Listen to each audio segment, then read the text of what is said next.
When he'd moved into the dorm back in September, the first thing that Thomas Tudbury had done was tack up his signed photograph of President Kennedy and the tattered 1944 Time cover with Jet Boy as Man of the Year. By November, the picture of Kennedy was riddled with holes from Rodney's darts. Rod had decorated his side of the room with a Confederate flag and a dozen Playboy centerfolds.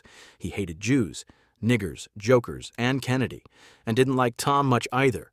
All through the fall semester, he had fun, covering Tom's bed with shaving cream, short-sheeting him, hiding his eyeglasses, filling his desk drawer with dog turds. On the day that Kennedy was killed in Dallas, Tom came back to his room fighting to hold the tears. Rod had left him a present. He'd used a red pen.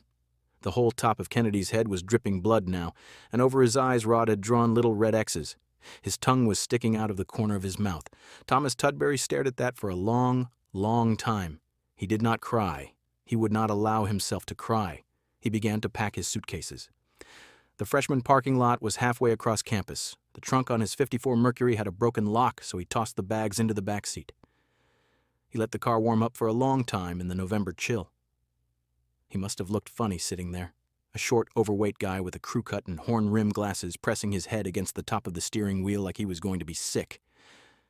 As he was driving out of the lot, he spied Rodney's shiny new Olds cutlass. Tom shifted to neutral and idled for a moment, considering. He looked around. There was no one in sight. Everybody was inside watching the news. He licked his lips nervously, then looked back at the Oldsmobile. His knuckles whitened around the wheel. He stared hard, furrowed his brow and squeezed. The door panels gave first, bending inward slowly under the pressure. The headlights exploded with small pops, one after the other. Chrome trim clattered to the ground, and the rear windshield shattered suddenly, glass flying everywhere, fenders buckled and collapsed, metal squealing in protest. Both rear tires blew at once, the side panels caved in, then the hood. The windshield disintegrated entirely. The crankcase gave, then the walls of the gas tank, oil, gasoline, and transmission fluid pooled under the car. By then, Tom Tudbury was more confident, and that made it easier. He imagined he had the Olds caught in a huge invisible fist, a strong fist, and he squeezed all the harder. The crunch of breaking glass and the scream of tortured metal filled the parking lot, but there was no one to hear. He methodically mashed the Oldsmobile into a ball of crushed metal. When it was over, he shifted into gear and left college, Rodney, and childhood behind forever. Somewhere a giant was crying. Tachyon woke disoriented and sick, his hangover throbbing in time to the mammoth sobs. The shapes in the dark room were strange and unfamiliar. Had the assassins come into the night again? Was the family under attack? He had to find his father. He lurched dizzily to his feet, head swimming, and put a hand against the wall to steady himself. The wall was to close. These weren't his chambers. This was all wrong, the smell, and then the memories came back. He would have preferred the assassins. He had dreamed of Takis again, he realized. His head hurt, and his throat was raw and dry. Fumbling in the darkness, he found the chain pull for the overhead light. The bulb swung wildly when he yanked, making the shadows dance. He closed his eyes to still the lurching in his gut. There was a foul taste at the back of his mouth. His hair was matted and filthy, his clothing rumpled. And worst of all, the bottle was empty. Tachyon looked around helplessly. A 6x10 room on the second floor of a lodging house named Rooms on a street called Bowery. Confusingly, the surrounding neighborhood had once been called the Bowery, too. Angelface had told him that. But that was before. The area had a different name now. He went to the window, pulling up the shade. The yellow light of a street lamp filled the room. Across the street, the giant was reaching for the moon, and weeping because he could not grasp it. Tiny, they called him. Tachyon supposed that was human wit. Tiny would have been 14 feet tall if only he could stand up. His face was unlined and innocent, crowned with a tangle of soft, dark hair. His legs were slender and perfectly proportioned. And that was the joke. Slender, perfectly proportioned legs could not begin to support the weight of a 14-foot-tall man. Tiny sat in a wooden wheelchair, a great mechanized thing that rolled through the streets of Jokertown on 4 bald tires from a wrecked semi. When he saw Tach in the window, he screamed incoherently, almost as though he recognized him. Tachyon turned away from the window, shaking. It was another Jokertown night. He needed a drink. His room smelled of mildew and vomit, and it was very cold. Rooms was not as well heated as the hotels he had frequented in the old days. Unbidden, he remembered the Mayflower down in Washington, where he and Blythe, but no, better not to think of that. What time was it anyway? Late enough. The sun was down, and Jokertown came to life at night. He plucked his overcoat from the floor and slipped it on. Soiled as it was still a marvellous coat, a lovely rich rose colour, with fringed golden epaulets on the shoulders and loops of golden braid to fasten the long row of buttons. A musician's coat, the man at the Goodwill had told him. He sat on the edge of his sagging mattress to pull on his boots. The washroom was down at the end of the hall. Steam rose from his urine as it splashed against the rim of the toilet. His hands shook so badly that he couldn't even aim right. He slapped cold, rust-coloured water on his face and dried his hands on a filthy towel. Outside, Tach stood for a moment beneath the creaking rooms sign, staring at Tiny, but he could deal with his sobriety. He turned his back on the weeping giant, slid his hands deep into the pockets of his coat, and walked off briskly down the Bowery. In the alleys, jokers and winos passed brown paper bags from hand to hand and stared with dull eyes at the passer-by. Taverns, pawnbrokers, and mask shops were all doing a brisk trade. The famous Bowery Wildcard Dime Museum, they still called it that, but admission was a quarter now, was closing for the day. Tachyon had gone through it once 2 years ago, on a day when he was feeling especially guilt-ridden, along with half a dozen particularly freakish jokers, 20 jars of monstrous joker babies floating in formaldehyde, and a sensational little newsreel about the day of the wild card. The museum had a waxworks display whose dioramas featured Jet Boy, the Four Aces, a Jokertown orgy, and him. A tour bus rolled past, pink faces pressed to the windows.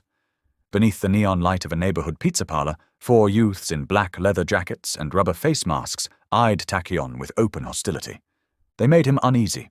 He averted his eyes and dipped into the minds of the nearest. Mincing pansy look at that hair dye job Fersher thinks he's in a marching band like to beat his fucking drums. But no, wait, shit, there's better. We'll find us a good one tonight. Yeah, I want to get one that squishes when we hit it. Tach broke the contact with distaste and hurried on. It was old news, and a new sport. Come down to the Bowery, buy some masks, beat up a joker. The police didn't seem to care. The Chaos Club and its famous all-joker review had the usual big crowd. As Tachyon approached, a grey limo pulled up to the curb. The doorman, wearing a black tuxedo over luxuriant white fur, opened the door with his tail and helped out a fat man in a dinner jacket. His date was a buxom teenager in a strapless evening gown and pearls, her blonde hair piled high in a bouffant hairdo. A block farther on, a snake lady called out a proposition from the top of a nearby shop. Her scales were rainbow-coloured, glistening. "Don't be scared, Red," she said. "It's still soft inside." He shook his head. The funhouse was housed in a long building with giant picture windows fronting the street, but the glass had been replaced with one-way mirrors. Randall stood out front, shivering in tails and domino. He looked perfectly normal, until you noticed that he never took his right hand out of his pocket. "Hey, Tacky," he called out. "What do you make of Ruby?" "Sorry, I don't know her," Tachyon said. Randall scowled. "No, the guy who killed Oswald." "Oswald?" Tach said, confused. "Oswald who?" "Lee Oswald, the guy who shot Kennedy. He got killed on TV this afternoon." "Kennedy's dead?" Tachyon said. It was Kennedy who'd permitted his return to the United States, and Tach admired the Kennedys. They seemed almost Tachisian. But assassination was part of leadership. "His brothers will avenge him," he said. Then he recalled that they didn't do things that way on Earth, and besides, this man Ruby had already avenged him, it seemed. How strange that he had dreamed of assassins. "They got Ruby in jail," Randall was saying. "If it was me, I'd give the fucker a medal." He paused. "He shook my hand once," he added. "When he was running against Nixon, he came through to give a speech at the Chaos Club. Afterward, when he was leaving, he was shaking hands with everybody." The doorman took his right hand out of his pocket. It was hard and chitinous, insectile, and in the middle was a cluster of swollen blind eyes. He didn't even flinch. Randall said. "Smiled and said he hoped I'd remember to vote." Tachyon had known Randall for a year, but he had never seen his hand before. He wanted to do what Kennedy had done, to grasp that twisted claw, embrace it, shake it. He tried to slide his hand out of the pocket of his coat, but the bile rose in the back of his throat, and somehow all he could do was look away and say, he was a good man. Randall hid his hand again. "Go on inside, Tacky," he said, not unkindly. "Angelface had to go and see a man, but she told Des to keep your table open." Tachyon nodded and let Randall open the door for him. Inside, he gave his coat and shoes to the girl in the check room, a joker with a trim little body whose feathered owl mask concealed whatever the wild card had done to her face. Then he pushed through the interior doors, his stockinged feet sliding with smooth familiarity over the mirrored floor. When he looked down, another Tachyon was staring back up at him, framed by his feet, a grossly fat Tachyon with a head like a beach ball. Suspended from the mirrored ceiling, a crystal chandelier glittered with 100 pinpoint lights, its reflection sparkling off the floor tiles and walls and mirrored alcoves, the silvered goblets and mugs, and even the waiters' trays. Some of the mirrors reflected true, the others were distorting mirrors, funhouse mirrors. When you looked over your shoulder in the funhouse, you could never tell what you'd find looking back. It was the only establishment in Jokertown that attracted jokers and normals in equal numbers. In the funhouse, the normals could see themselves all twisted and malformed, and giggle and play at being jokers. And a joker, if he was very lucky, might glance in the right mirror and see himself as he once had been. "Your booth is waiting, Dr. Tachyon," said Desmond, the maitre d'. Des was a large, florid man, his thick trunk, pink and wrinkled, curled around a wine list. He lifted it and beckoned for Tachyon to follow with one of the fingers that dangled from its end. "Will you be having your usual brand of cognac tonight?" "Yes," Tach said, wishing he had some money for a tip. That night he had his first drink for Blythe, as always, but his second was for John Fitzgerald Kennedy. The rest were for himself. At the end of Hook Road, past the abandoned refinery and the import-export warehouses, past the railroad sidings with their forlorn red boxcars, beneath the highway underpass, past the empty lots full of weeds and garbage, past the huge soybean oil tanks, Tom found his refuge. It was almost dark by the time he arrived, and the engine in the murk was thumping ominously.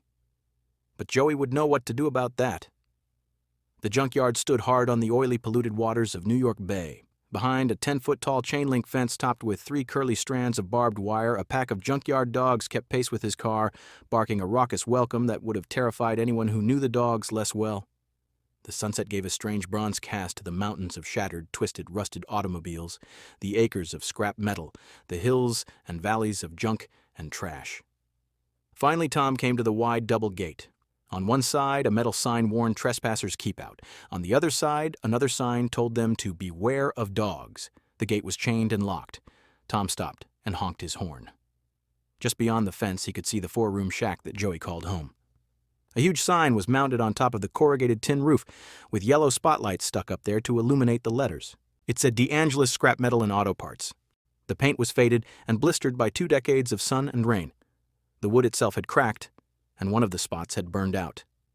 Next to the house was parked an ancient yellow dump truck, tow truck, and Joey's pride and joy, a blood-red 1959 Cadillac coupe with tail fins like a shark and a monster of a hopped-up engine poking right up through its cutaway hood. Tom honked again. This time he gave it their special signal, tooting out, "Here he comes to save the day," theme song from Mighty Mouse cartoons they'd watched as kids. A square yellow light spilled across the junkyard as Joey came out with a beer in either hand. They were nothing alike, him and Joey. They came from different stock, lived in different worlds, but they'd been fast friends since the day of the 3rd-grade pet show.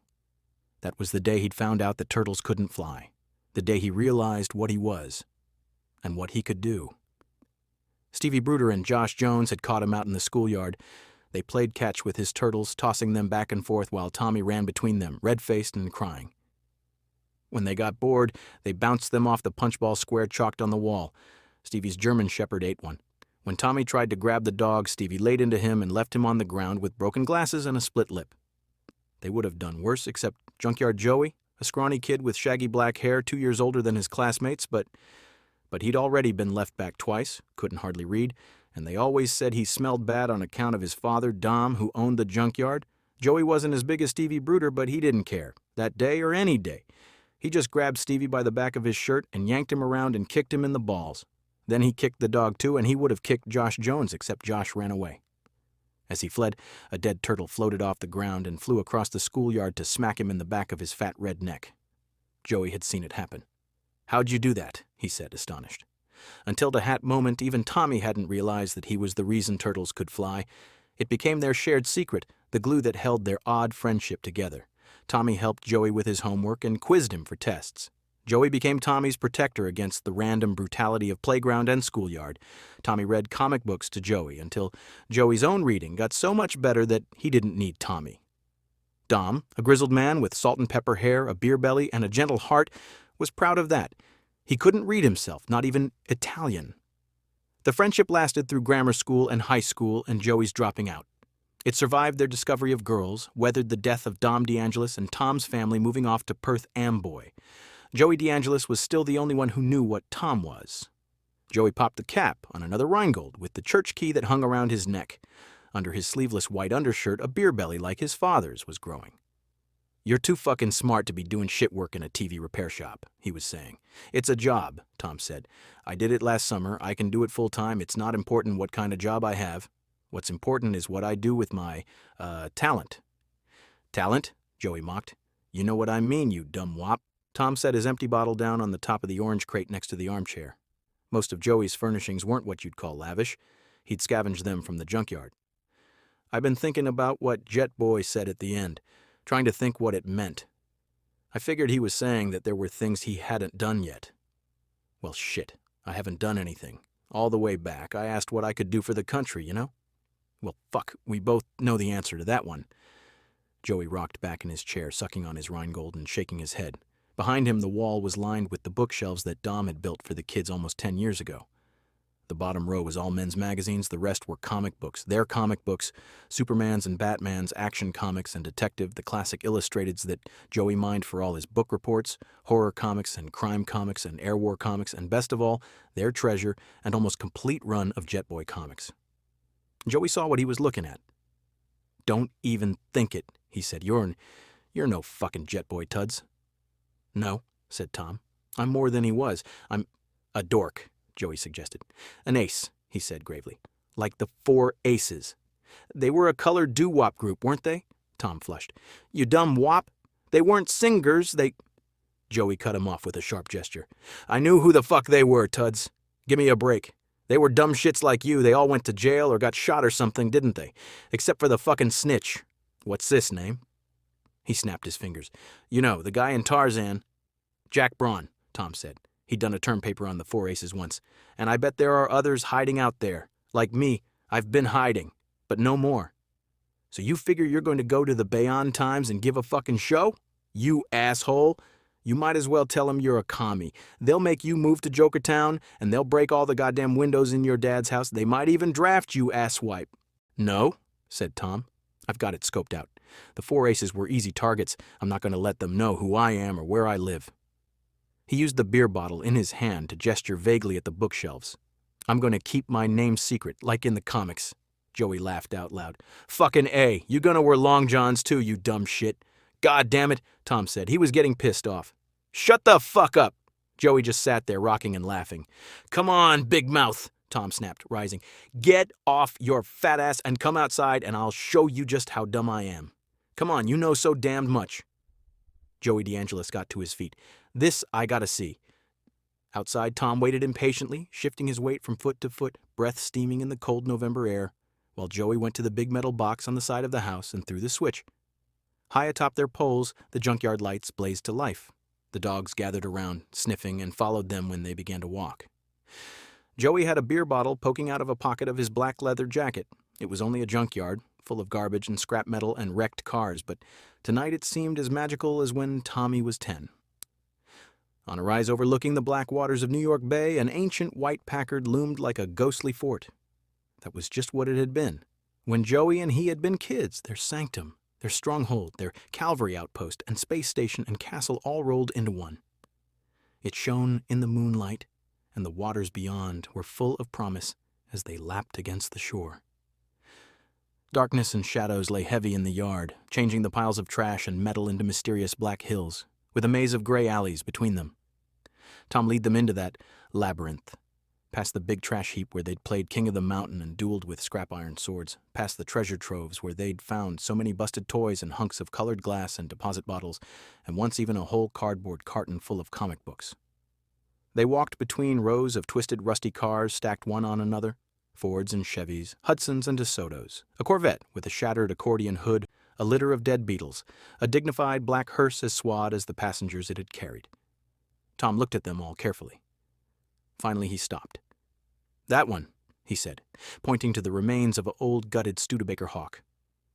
Its engine was gone, as were its tires. The windshield was a spider web of broken glass, and even in the darkness they could see where rust had chewed at the fenders and side panels.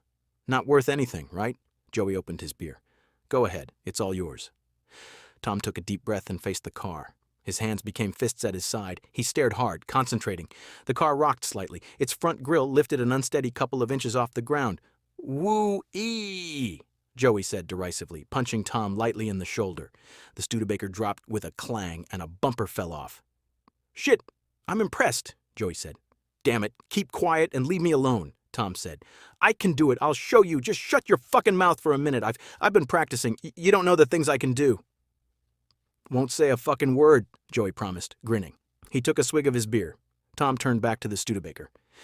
He tried to blot out everything, forget about Joey, the dogs, the junkyard. The Studebaker filled his world. His stomach was a hard little ball. He told it to relax, took several deep breaths, let his fists uncurl. Come on, take it easy. Don't get upset, do it. You've done more than this. This is easy, easy. The car rose slowly, drifting upwards in a shower of rust. Tom turned it around and around, faster and faster. Then, with a triumphant smile, Tom threw it 50 feet across the junkyard. It crashed into a stack of dead Chevys and brought the whole thing down in an avalanche of metal. Joey finished his Rheingold. Not bad. A few years ago, you could barely lift me over a fence. I'm getting stronger all the time, Tom said. Joey DeAngelis nodded and tossed his empty bottle to the side. Good, he said. Then you won't have any problem with me, will you? He gave Tom a hard push with both hands.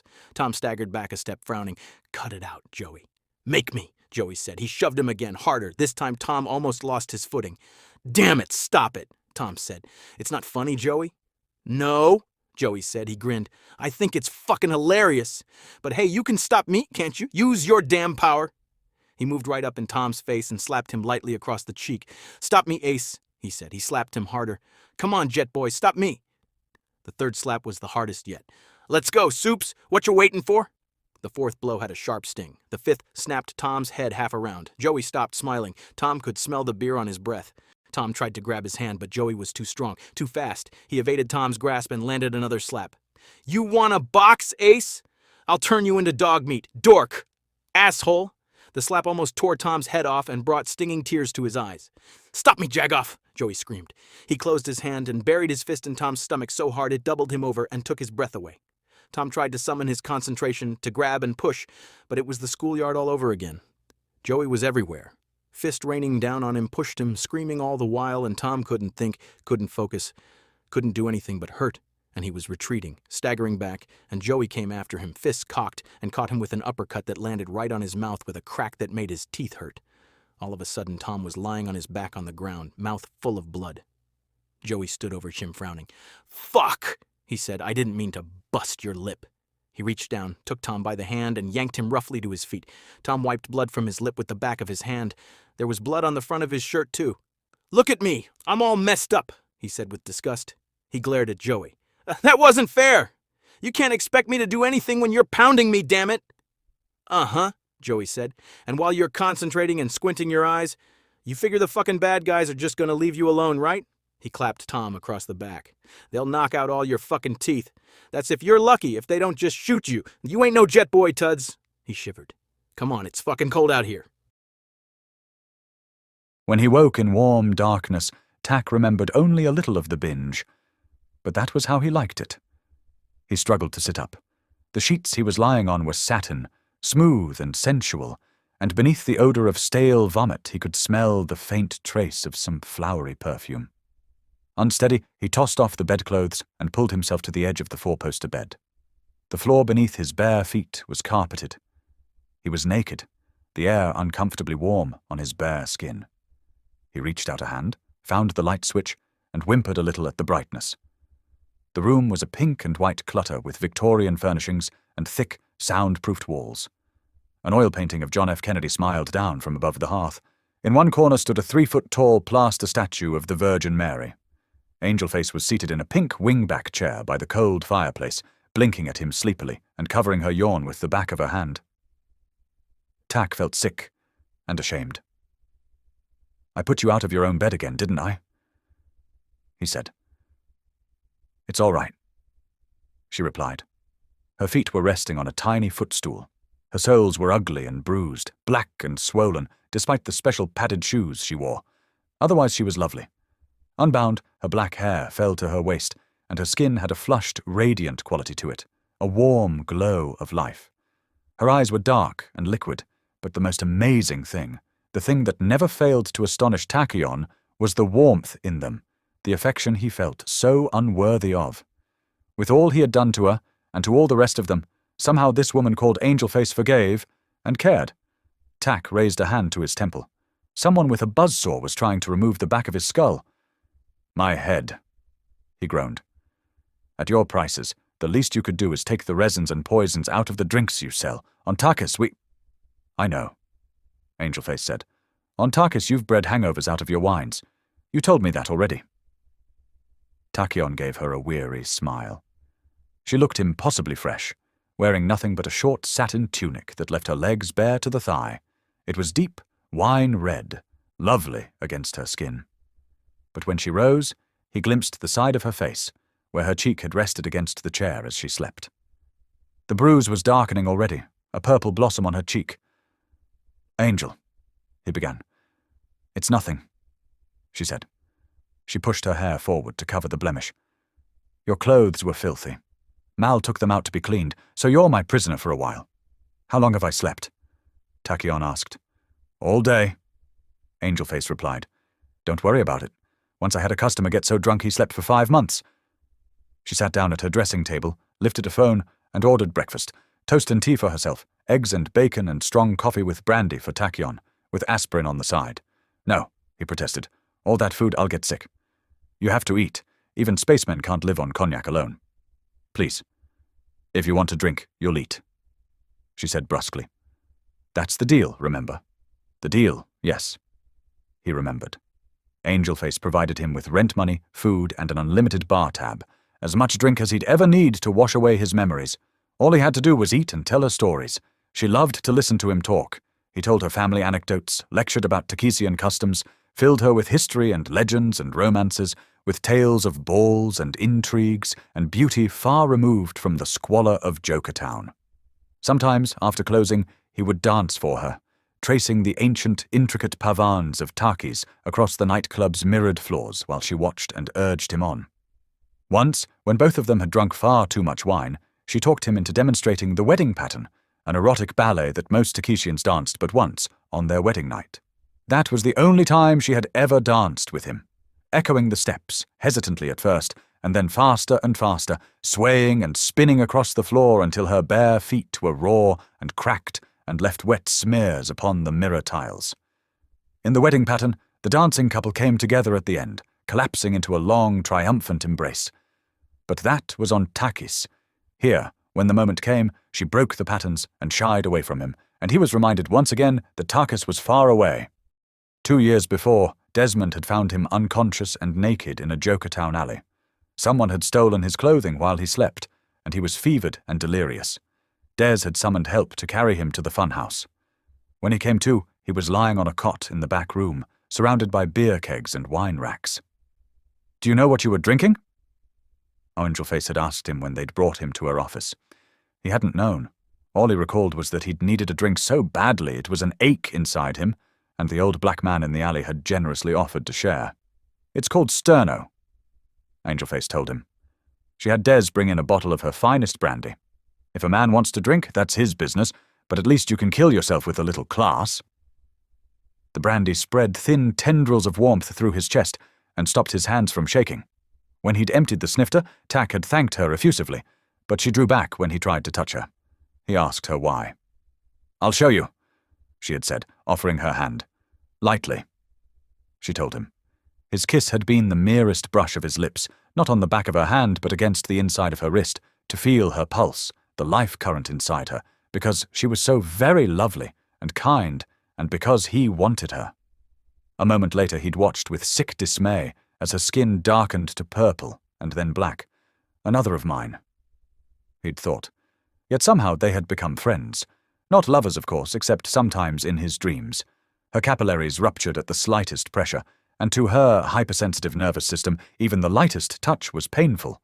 A gentle caress turned her black and blue. Lovemaking would probably kill her. But friends, yes. She never asked him for anything he could not give, and so he could never fail her. Breakfast was served by a hunchback black woman named Ruth, who had pale blue feathers instead of hair. "The man brought this for you this morning," she told Angelface after she'd set the table, handing across a thick, square packet wrapped in brown paper. Angelface accepted it without comment, while Tachyon drank his brandy-laced coffee and lifted knife and fork to stare with sick dismay at the implacable bacon and eggs. "Don't look so stricken," Angelface said. "I don't think I've told you about the time the network starship came to Tarkus and what my great-grandmother Amurath had to say to the Lebar envoy." He began. "No," she said. "Go on. I like your great-grandmother." "That's one of us. She terrifies me," Tachyon said, and launched into the story. Tom woke well before dawn while Joey was snoring in the back room. He brewed a pot of coffee in a battered percolator and popped a Thomas English muffin into the toaster. While the coffee perked, he folded the hide-a-bed back into a couch. He covered his muffins with butter and strawberry preserves and looked around for something to read. The comics beckoned. He remembered the day they'd saved them. Most had been his originally, including the run of Jet Boy he got from his dad. He'd loved those comics, and then one day in 1954 he'd come home from school and found them gone. A full bookcase and 2 orange crates of funny books vanished. His mother said some women from the PTA had come by to tell her what awful things comic books were. They'd shown her a copy of a book by a Dr. Wortham about how comics turned kids into juvenile delinquents and homos, and how they glorified aces and jokers, and so his mother had let them take Tom's collection. He screamed and yelled and threw a tantrum, but it did no good. The PTA had gathered up comic books from every kid in school. They were going to burn them all Saturday in the schoolyard. It was happening all over the country. There was even talk of a law banning comic books, or at least the kinds about horror and crime and people with strange powers. Wortham and the PTA turned out to be right. That Friday night, on account of comic books, Tommy Tudbury and Joey DeAngelis became criminals. Tom was 9, Joey was 11, but he'd been driving his pop's truck since he was 7. In the middle of the night, he swiped the truck, and Tom snuck out to meet him. When they got to the school, Joey jimmied open a window, and Tom climbed on his shoulders and looked into the dark classroom and concentrated and grabbed the carton with his collection in it and lifted it up and floated it out into the bed of the truck. Then he snatched 4 or 5 other cartons for good measure. The PTA never noticed. They still had plenty to burn. If Dom DeAngelis wondered where all the comics had come from, he never said a word. He just built the shelves to hold them, proud as punch of his son who could read. From that day on, it was their collection, jointly. Setting his coffee and muffin on the orange crate, Tom went to the bookcase and took down a couple of issues of Jet Boy comics. He reread them as he ate: Jet Boy on Dinosaur Island, Jet Boy and the Fourth Reich, and his favorite, the final issue, the true one, Jet Boy and the Aliens. Inside the cover, the title was 30 Minutes Over Broadway. Tom read it twice as he sipped his cooling coffee. He lingered over some of the best panels. On the last page, they had a picture of the alien Tachyon weeping. Tom didn't know if that had happened or not. He closed the comic book and finished his English muffin. For a long time, he sat there thinking. Jet Boy was a hero. And what was he? Nothing. A wimp, a chicken shit. A fuck of a lot of good his wild card power did anybody. It was useless, just like him. Dispiritedly, he shrugged into his coat and went outside. The junkyard looked raw and ugly in the dawn, and a cold wind was blowing. A few hundred yards to the east, the bay was green and choppy. Tom climbed up to the old Packard on its little hill. The door creaked when he yanked it open. Inside, the seats were cracked and smelled of rot, but at least he was out of that wind. Tom slouched back with his knees up against the dash, staring out at the sunrise. He sat unmoving for a long time. Across the yard, hubcaps and old tires floated up in the air and went screaming off to splash into the choppy waters of New York Bay. He could see the Statue of Liberty on her island and the hazy outlines of the towers of Manhattan off to the northeast. It was nearly 7:30, his limbs were stiff, and he'd lost count of the number of hubcaps he'd flung when Tom Tudbury sat up with a strange expression on his face. The icebox he'd been juggling 40 feet from the ground came down with a crash.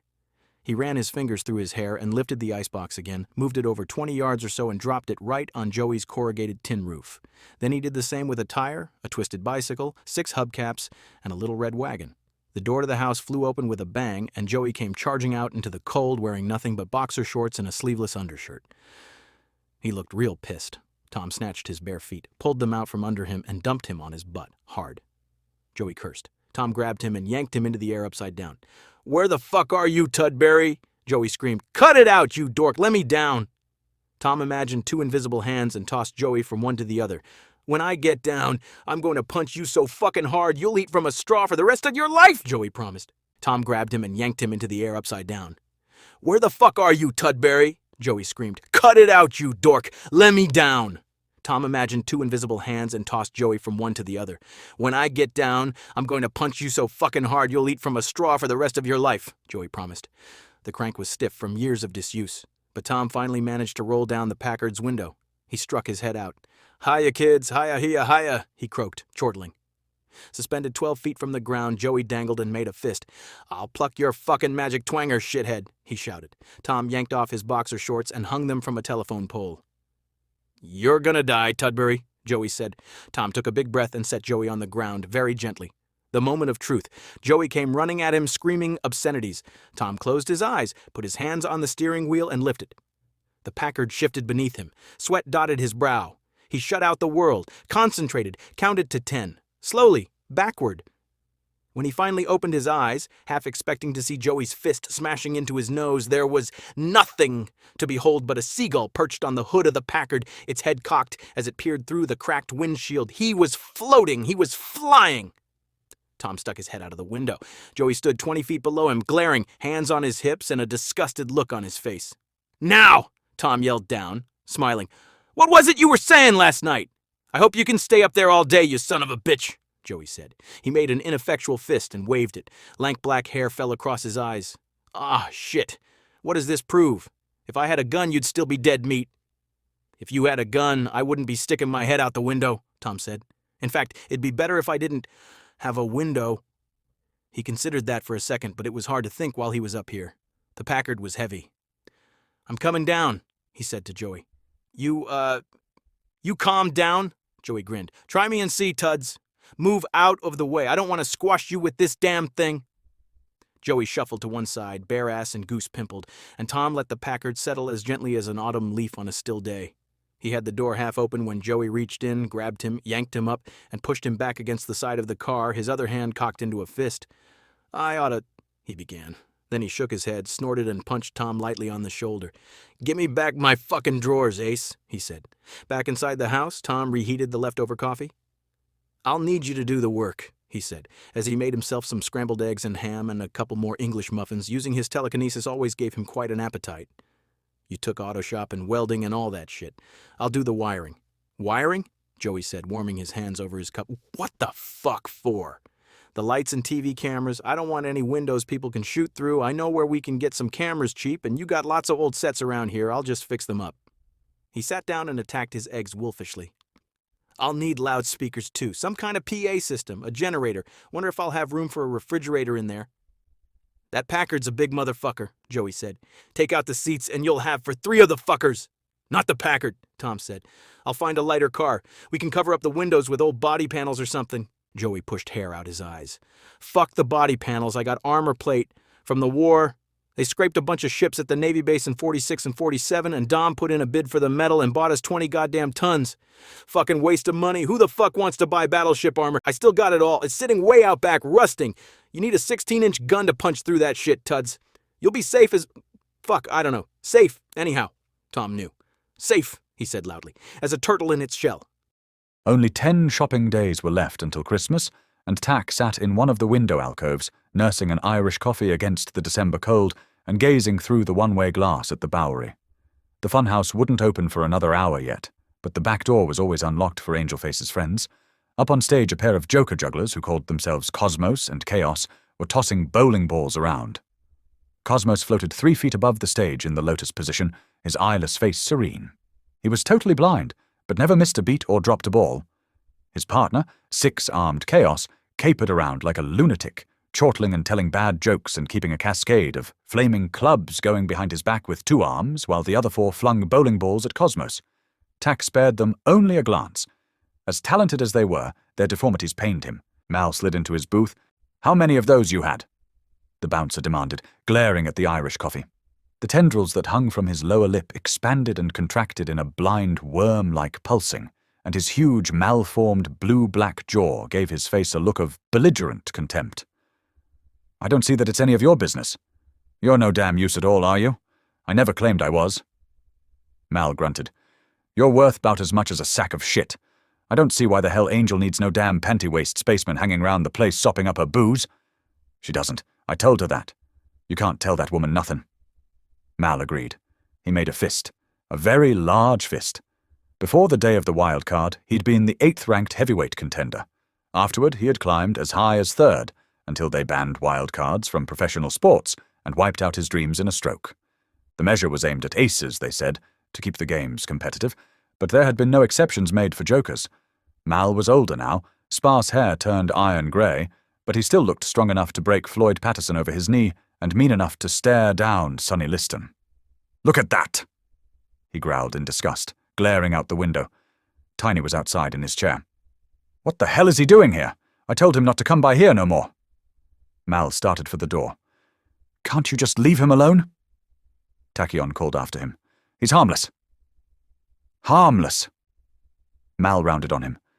"His screaming scares off all the fucking tourists, and who the hell's going to pay for all your free booze?"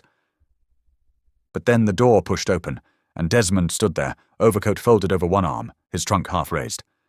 "Let him be, Mal," the maitre d' said wearily. "Go on now." Muttering, Mal stalked off. Desmond came over and seated himself in Tachyon's booth. "Good morning, Doctor," he said. Tachyon nodded and finished his drink.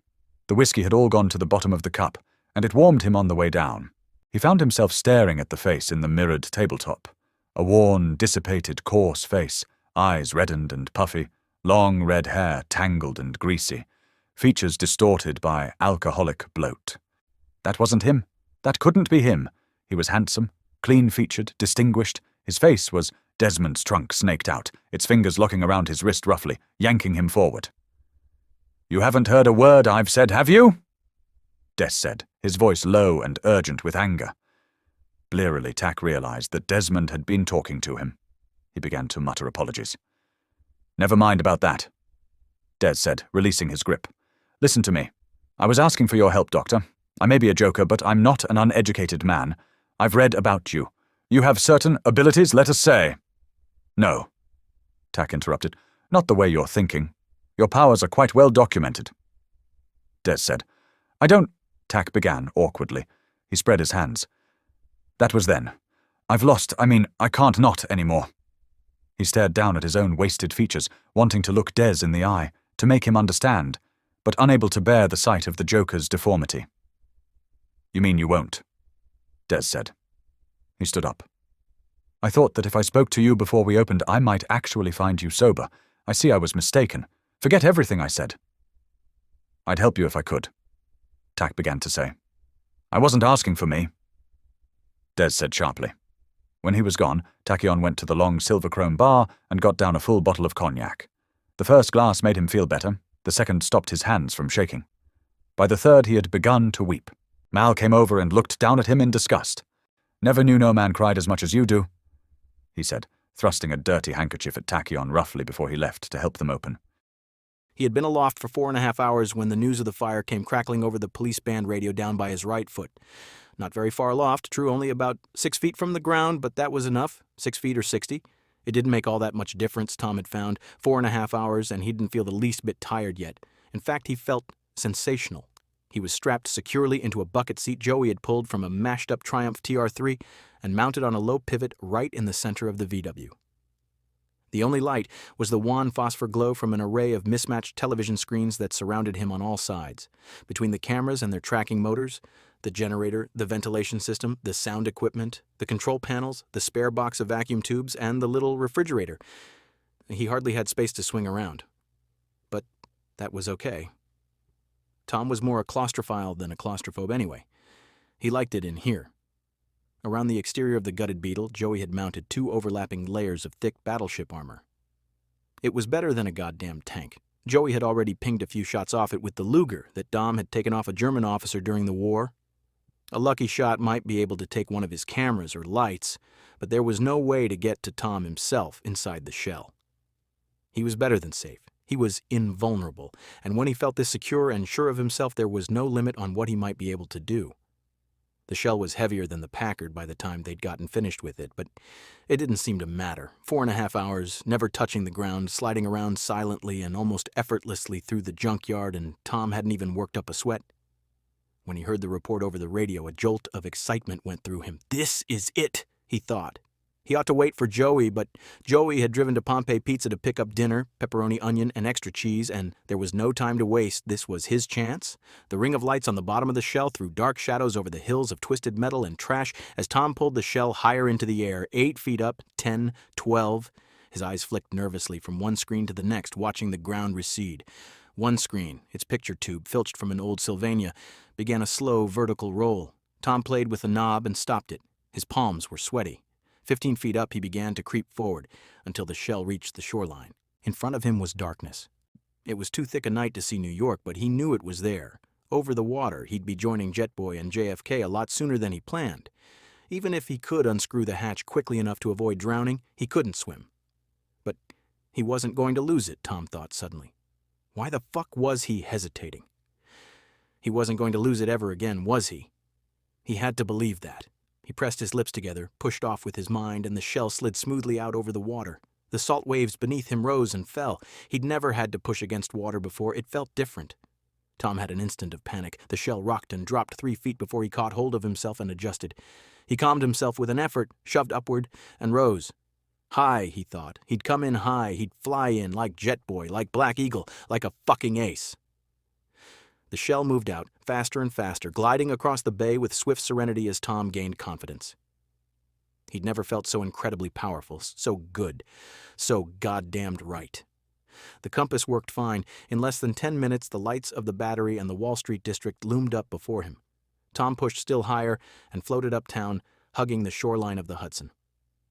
Jetboy's tomb came and went beneath him. He stood in front of it a dozen times, gazing up at the face of the big metal statue out front. He wondered what that statue might think if it could look up and see him tonight. He had a New York street map, but tonight he didn't need it. The flames could be seen almost a mile off. Even inside his armor, Tom could feel the heat waves licking up at him when he made a pass overhead. He carefully began a descent. His fans whirred, and his cameras tracked at his command. Below was chaos and cacophony, sirens and shouting, the crowd, the hurrying firemen, the police barricades and ambulances, big hook and ladder trucks spraying water into the inferno. At first, no one noticed him, hovering 50 feet above the sidewalk until he came in low enough for his lights to play on the walls of the building. Then he saw them looking up, pointing.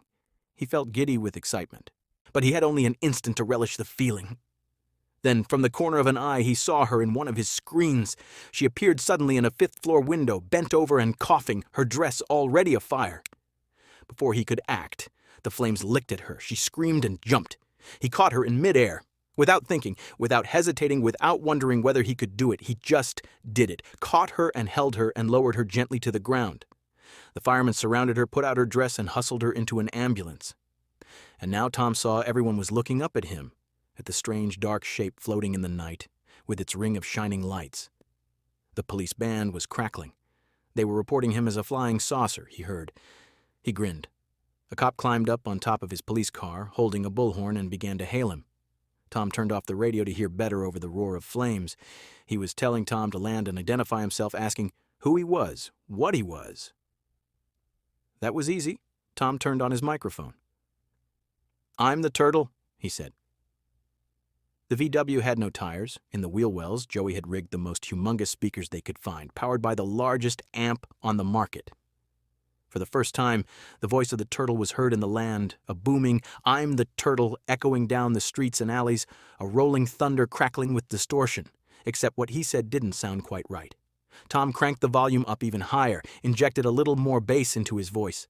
"I am the great and powerful Turtle," he announced to them all. Then he flew a block west to the dark, polluted waters of the Hudson and imagined 2 huge, invisible hands 40 feet across. He lowered them into the river, cupped them full, and lifted. Rivulets of water dribbled to the street all the way back. When he dropped the first cascade on the flames, a ragged cheering went up from the crowd below. "Merry Christmas," Tach declared, drunkenly, when the clock struck midnight, and the record Christmas Eve crowd began to whoop and shout and pound on tables. On stage, Humphrey Bogart cracked a lame joke in an unfamiliar voice. All the lights in the house dimmed briefly. When they came back up, Bogart had been replaced by a portly, round-faced man with a red nose. "Who is he now?" Tach asked the twin on his left. "W.C. Fields," she whispered. She slid her tongue around the inside of his ear. The twin on the right was doing something even more interesting under the table, where her hand had somehow found a way into his trousers. The twins were his Christmas gift from Angel Face. "You can pretend they're me," she told him, though of course they were nothing like her. Nice kids, both of them, buxom and cheerful and absolutely uninhibited, if a bit simple-minded. They reminded him of Tachyon sex toys. The one on the right had drawn the wild card, but she wore a cat mask even in bed, and there was no visible deformity to disturb the sweet pleasure of his erection. W.C. Fields, whoever he was, offered some cynical observations about Christmas and small children. The crowd hooted him off the stage. The projectionist had a stunning array of faces, but he couldn't tell a joke. Tach didn't mind. He had all the diversion he needed. "Paper, Doc?" The vendor thrust a copy of the Herald Tribune across the table with a thick three-fingered hand. His flesh was blue-black and oily-looking. "All the Christmas news," he said, shifting the clumsy stack of papers under his arm. Two small, curving tusks protruded from the corners of his wide, grinning mouth. Beneath a pork pie hat, the great bulge of his skull was covered with tufts of bristly hair. On the streets they called him the Walrus. "No, thank you, Jube," Tach said with drunken dignity. "I have no desire to wallow in human folly tonight." "Hey, look," said the twin on the right. "The turtle!" Tachyon looked around, momentarily befuddled, wondering how that huge armored shell could possibly have gotten inside the funhouse, but of course she was referring to the newspaper. "You better buy it for her, Tacky," the twin on the left said, giggling. "If you don't, she'll pout." Tachyon sighed. "I'll take one, but only if I don't have to listen to any of your jokes, Jube. Heard a new one about a joker, a Polak, and an Irishman stuck on a desert island, but just for that I'm not going to tell it." The Walrus replied with a rubbery grin. Tachyon dug for some coins, found nothing in his pockets but a small feminine hand. Jube winked. "I'll get it from Des," he said. Tachyon spread the newspaper out on the table, while the club erupted in applause as Cosmos and Chaos made their entrance. A grainy photograph of the turtle was spread across 2 columns. Tachyon thought it looked like a flying pickle, a big lumpy dill covered with little bumps. The turtle had apprehended a hit-and-run driver who had killed a 9-year-old boy in Harlem, intercepting his flight and lifting the car 20 feet off the ground, where it floated with its tires spinning madly until the police finally caught up. In a related sidebar, the rumor that the shell was an experimental robot flying tank had been denied by an Air Force spokesman. You'd think they'd have something more important to write about by now. Tachyon said. It was the 3rd big story about the turtle this week. The letter columns, the editorial pages, everything was turtle, turtle, turtle. Even television was rabid with turtle speculation. Who was he? What was he? How did he do it? One reporter had even sought out Tach to ask that question. Telekinesis, Tachyon had told him. It's nothing new. Almost common, in fact. Telekinesis had been the single ability most frequently manifested by virus victims back in '46. He'd seen a dozen patients who could move paperclips and pencils, and one woman who could lift her own body weight for 10 minutes at a time. Even Earl Sanderson's flight had been telekinetic in origin. What he did not tell them was that telekinesis on this scale was unprecedented. Of course, when the story ran, they got half of it wrong. "He's a joker, you know," whispered the twin on the right, the one in the silver-grey cat mask. She was leaning against his shoulder, reading about the turtle. "A joker?" Tach said. "He hides inside a shell, doesn't he?" Why would he do that unless he was really awful to look at? She had taken her hand out of his trousers. "Could I have that paper?" Tach pushed it toward her. "They're cheering him now," he said sharply. They cheered the 4 aces, too. "That was a colored group, right?" she said, turning her attention to the headlines. "She's keeping a scrapbook," her sister said. "All the jokers think he's one of them. Stupid, huh? I bet he's just a machine, some kind of Air Force flying saucer." "He is not," her twin said. "It says so right here." She pointed to the sidebar with a long red-painted nail. "Never mind about her," the twin on the left said. She moved closer to Tachyon, nibbling on his neck as her hand went under the table. "Hey, what's wrong?" "You're all soft." "My pardons," Tachyon said gloomily. Cosmos and Chaos were flinging axes, machetes and knives across the stage, the glittering cascade multiplied into infinity by the mirrors around them. He had a bottle of fine cognac at hand, and lovely willing women on either side of him. But suddenly, for some reason he could not have named, it did not feel like such a good night after all. He filled his glass almost to the brim and inhaled the heady alcoholic fumes. "Merry Christmas," he muttered to no one in particular. Consciousness returned with the angry tones of Mal's voice. Tach lifted his head groggily from the mirrored tabletop, blinking down at his puffy red reflection. The jugglers, the twins, and the crowd were long gone. His cheek was sticking from lying in a puddle of spilled liquor. The twins had jollied him and fondled him, and one of them had even gone under the table, for all the good it did. Then Angelface had come to the table side and sent them away.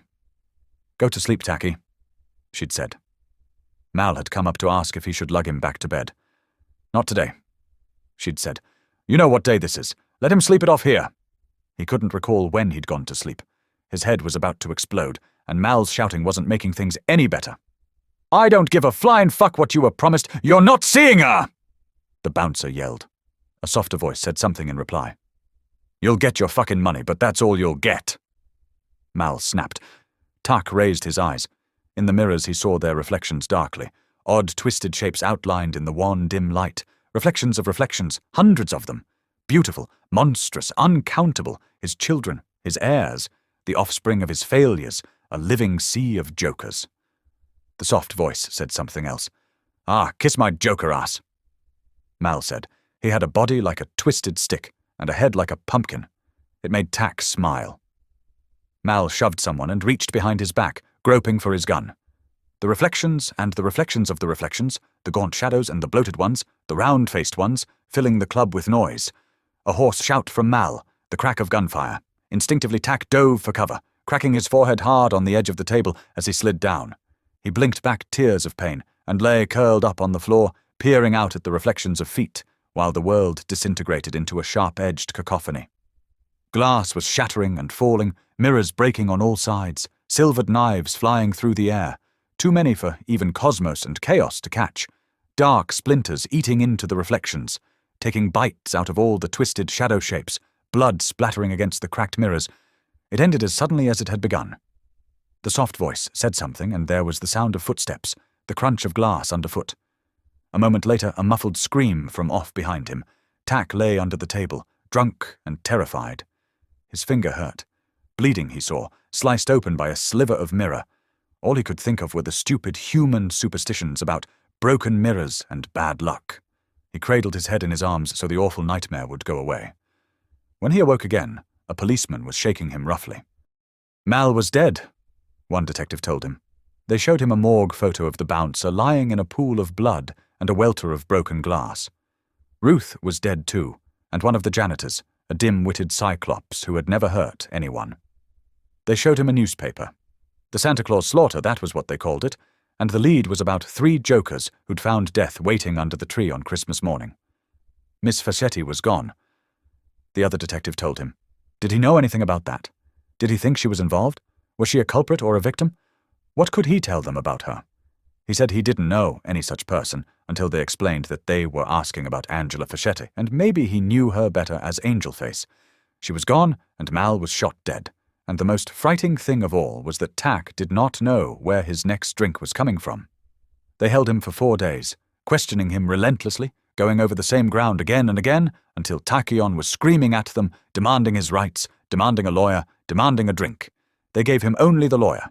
The lawyer said they couldn't hold him without charging him, so they charged him with being a material witness, with vagrancy, with resisting arrest, and questioned him again.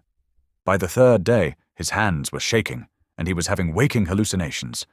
One of the detectives, the kindly one, promised him a bottle in return for his cooperation, but somehow his answers never quite satisfied them, and the bottle was not forthcoming. The bad-tempered one threatened to hold him forever unless he told the truth. I thought it was a nightmare, Tach told him, weeping. I was drunk. I'd been asleep. No, I couldn't see them, just the reflections, distorted, multiplied. I don't know how many there were. I don't know what it was about. No, she had no enemies. Everyone loved Angelface. No, she didn't kill Mal. That didn't make sense. Mal loved her. One of them had a soft voice. No, I don't know which one. No, I can't remember what they said. No, I don't know if they were jokers or not. They looked like jokers. But the mirrors distort. Some of them. Not all of them, don't you see? No, I couldn't possibly pick them out of a lineup. I never really saw them. I had to hide under the table, don't you see? The assassins had come, that's what my father always told me. There wasn't anything I could do. When they realized he was telling them all he knew, they dropped the charges and released him. To the dark streets of Jokertown and the cold of night. He walked down the Bowery, alone, shivering. The walrus was hawking the evening papers from his newsstand on the corner of Hester. "Read all about it," he called out. "Turtle terror in Jokertown." Tachyon paused to stare dully at the headlines. "Police seek Turtle," the Post reported. "Turtle charged with assault," announced the World Telegram. So the cheering had stopped already. He glanced at the text. The Turtle had been prowling Jokertown the past 2 nights, lifting people 100 feet in the air to question them, threatening to drop them if he didn't like their answers. When police tried to make an arrest last night, the Turtle had deposited 2 of their black and whites on the roof of Freakers at Chatham Square. "Curb the Turtle," the editorial in the World Telegram said. "You all right, Doc?" the walrus asked. "No," said Tachyon, putting down the paper. He couldn't afford to pay for it anyway. Police barriers blocked the entrance to the funhouse, and a padlock secured the door. "Closed indefinitely," the sign said. He needed a drink, but the pockets of his bandleader's coat were empty. He thought of Des and Randall, and realized that he had no idea where they lived, or what their last names might be. Trudging back to rooms, Tach climbed wearily up the stairs. When he stepped into the darkness, he had just enough time to notice the room was frigidly cold. The window was open, and a bitter wind was scouring out the old smells of urine, mildew, and drink. Had he done that? Confused, he stepped toward it, and someone came out from behind the door and grabbed him. It happened so fast he scarcely had time to react. The forearm across his windpipe was an iron bar, choking off his scream, and a hand wrenched his right arm up behind his back, hard. He was choking, his arm close to breaking, and then he was being shoved toward the open window, running at it, and Tachyon could only thrash feebly in a grip much stronger than his own. The windowsill caught him square in the stomach, knocking the last breath right out of him, and suddenly he was falling, head over heels, locked helplessly in the steel embrace of his attacker, both of them plunging to the sidewalk below. They jerked to a stop 5 feet above the cement, with a wrench that elicited a grunt from the man behind him. Tach had closed his eyes before the instant of impact. He opened them as he began to float upward. Above the yellow halo of the street lamp was a ring of much brighter lights, set in a hovering darkness that blotted out the winter stars. The arm across his throat had loosened enough for Tachyon to groan. "You," he said hoarsely, as the curved around the shell and came to rest gently on it. The metal was icy cold, its chill biting right through the fabric of Tachyon's pants. As the turtle began to rise straight up into the night, Tachyon's captor released him. He drew in a shuddering breath of cold air and rolled over to face a man in a zippered leather jacket, black dungarees, and a rubbery green frog mask. "Who?" he gasped. "I'm the great and powerful turtle's mean-ass sidekick," the man in the frog mask said, rather cheerfully. "Dr. Tachyon, I presume," boomed from the shell's speakers, far above the alleys of Jokertown. "I've always wanted to meet you. I read about you when I was just a kid." "Turn it down," Tach croaked weakly. "Oh, sure. Is that better?" The volume diminished sharply. "It's noisy in here. Behind all this armor, I can't always tell how loud I sound. I'm sorry if we scared you, but we couldn't take the chance of you saying no. We need you." Tach stayed just where he was, shivering, shaken. "What do you want?" he asked wearily. "Help," the turtle declared. They were still rising. The lights of Manhattan spread out all around them, and the spires of the Empire State Building and the Chrysler Building rose uptown. They were higher than either. The wind was cold and gusting. Tach clung to the shell for dear life. "Leave me alone," Tachyon said. "I have no help to give you. I have no help to give anybody." "Fuck, he's crying," the man in the frog mask said. "You don't understand," the turtle said. The shell began to drift west, its motion silent and steady. There was something awesome and eerie about the flight. "You have to help. I've tried on my own, but I'm getting nowhere. But you, your powers, they can make the difference." Tachyon was lost in his own self-pity, too cold and exhausted and despairing to reply. "I want a drink," he said. "Fuck it," said Frogface. "Dumbo was right about this guy. He's nothing but a goddamned wino." "He doesn't understand," said the turtle. "Once we explain, he'll come around." "Dr. Tachyon, we're talking about your friend Angelface. He needed a drink so badly it hurt. She was good to me," he said, remembering the sweet perfume of her satin sheets and her bloody footprints on the mirror tiles. "But there's nothing I can do. I told the police everything I know." "Chicken shit, asshole," said Frogface. "When I was a kid, I read about you in Jetboy comics," the turtle said. 30 minutes over Broadway, remember? You were supposed to be as smart as Einstein. I might be able to save your friend Angelface, but I can't without your powers. I don't do that any longer. I can't. There was someone I hurt, someone I cared for, but I seized her mind just for an instant, for a good reason, or at least I thought it was for a good reason, but it destroyed her. I can't do it again." "Boo-hoo," said Frogface mockingly. "Let's toss him, Turtle. He's not worth a bucket of warm piss." He took something out of one of the pockets of his leather jacket. Tach was astonished to see that it was a bottle of beer. "Please," Tachyon said, as the man popped off the cap with a bottle opener hung around his neck. "A sip," Tach said. "Just a sip." He hated the taste of beer, but he needed something, anything. It had been days. "Please, fuck off," Frogface said. "Tachyon?" said the turtle. "You can make him." "No, I can't," Tach said. The man raised the bottle up to green rubber lips. "I can't," Tach repeated. Frogface continued to drink. "No," he could hear it gurgling. "Please, just a little." The man lowered the bottle of beer, sloshed it thoughtfully. "Just a swallow left," he said. "Please." He reached out, hands trembling. "Nah," said Frogface. He began to turn the bottle upside down. "Course, if you're really thirsty, you could just grab my mind, right? Make me give you the fucking bottle." He tipped the bottle a little more. "Go on, I dare you. Try it." Tach watched the last mouthful of beer dribble down onto the turtle's shell and run off into empty air. "Fuck," said the man in the frog mask. "You got it bad, don't you?" He pulled another bottle from his pocket, opened it, and handed it across. Tach cradled it with both hands. The beer was cold and sour, but he had never tasted anything half so sweet.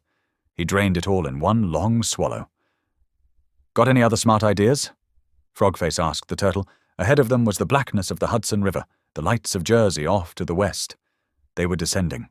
Beneath them, overlooking the Hudson, was a sprawling edifice of steel and glass and marble that Tachyon suddenly recognized, though he had never set foot inside it. Jetboy's tomb. "Where are we going?" he asked. "We're going to see a man about a rescue," the turtle said. Jetboy's tomb filled the entire block, on the site where the pieces of his plane had come raining down. It filled Tom's screens too as he sat in the warm darkness of his shell, bathed in a phosphor glow. Motors whirred as the cameras moved in their tracks. The huge flanged wings of the tomb curved upward, as if the building itself was about to take flight. Through tall, narrow windows, he could see glimpses of the full-size replica of the JB-1 suspended from the ceiling, its scarlet flanks aglow from hidden lights. Above the doors, the hero's last words had been carved, each letter chiseled into the black Italian marble and filled in stainless steel. The metal flashed as the shell's white-hot spots slid across the legend, "I can't die yet. I haven't seen the Jolson story." Tom brought the shell down in front of the monument to hover 5 feet above the broad marble plaza at the top of the stairs.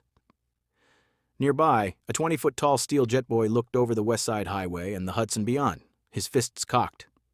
The metal used for the sculpture had come from the wreckage of crashed planes, Tom knew. He knew that statue's face better than he knew his father's. The man they'd come to meet emerged from the shadows at the base of the statue, a chunky dark shape huddled in a thick overcoat, hands shoved deep into his pockets. Tom shone a light on him, a camera tracked to give him a better view. The Joker was a portly man, round-shouldered and well-dressed. His coat had a fur collar and his fedora was pulled low. Instead of a nose, he had an elephant's trunk in the middle of his face. The end of it was fringed with fingers, snug in a little leather glove. Doctor Tachyon slid off the top of the shell, lost his footing, and landed on his ass. Tom heard Joey laugh. Then Joey jumped down too and pulled Tachyon to his feet. The Joker glanced down at the alien. "So you convinced him to come after all. I'm surprised." "We were real fucking persuasive," Joey said. "Dez," Tachyon said, sounding confused. "What are you doing here? Do you know these people?" Elephant Face twitched his trunk. "Since the day before yesterday, yes, in a manner of speaking. They came to me. The hour was late, but a phone call from the great and powerful turtle does pique one's interest. He offered his help, and I accepted. I even told them where you lived." Tachyon ran a hand through his tangled, filthy hair. "I'm sorry about Mal. Do you know anything about Angel Face?" You know how much she meant to me." "In dollars and cents, I know quite precisely," Des said. Tachyon's mouth gaped open. He looked hurt. Tom felt sorry for him. "I wanted to go to you," he said. "I didn't know where to find you." Joey laughed. "He's listed in the fucking phone book, dork. Ain't that many guys named Xavier Desmond?" He looked at the shell. "How the fuck is he going to find the lady if he couldn't even find his buddy here?" Desmond nodded. "An excellent point. This isn't going to work. Just look at him." His trunk pointed. "What good is he? We're wasting precious time." "We did it your way," Tom replied. "We're getting nowhere. No one's talking. He can get the information we need." "I don't understand any of this," Tachyon interrupted. Joey made a disgusted sound. He had found a beer somewhere and was cracking the cap. "What's happening?" Tach asked.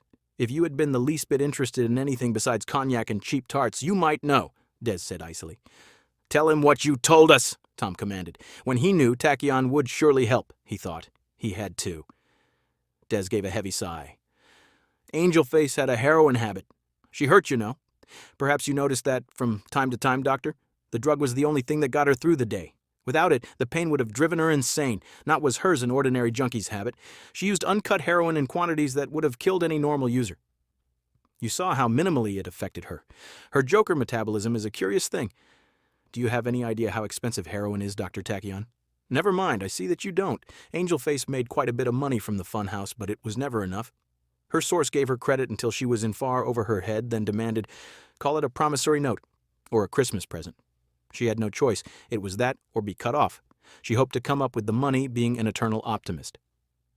She failed. On Christmas morning, her source came by to collect. Mal wasn't about to let them have her. They insisted." Tachyon was squinting in the glare of the lights. His image began to roll upward. "Why didn't she tell me?" he said. "I suppose she didn't want to burden you, Doctor. It might have taken the fun out of your self-pitying binges." "Have you told the police?" "The police? Ah, yes. New York's finest. The ones who seem so curiously uninterested whenever a joker is beaten or killed, yet ever so diligent if a tourist is robbed. The ones who so regularly arrest, harass, and brutalize any joker who has the poor taste to live anywhere outside of Jokertown. Perhaps we might consult the officer who commented that raping a joker woman is more a lapse in taste than a crime," Des snorted. "Dr. Tachyon, where do you think Angelface bought her drugs?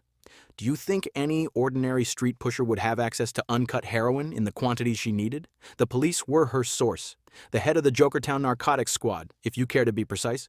Oh, I'll grant you that it's unlikely the whole department is involved. Homicide, maybe conducting a legitimate investigation. What do you think they'd say if we told them that Bannister was the murderer?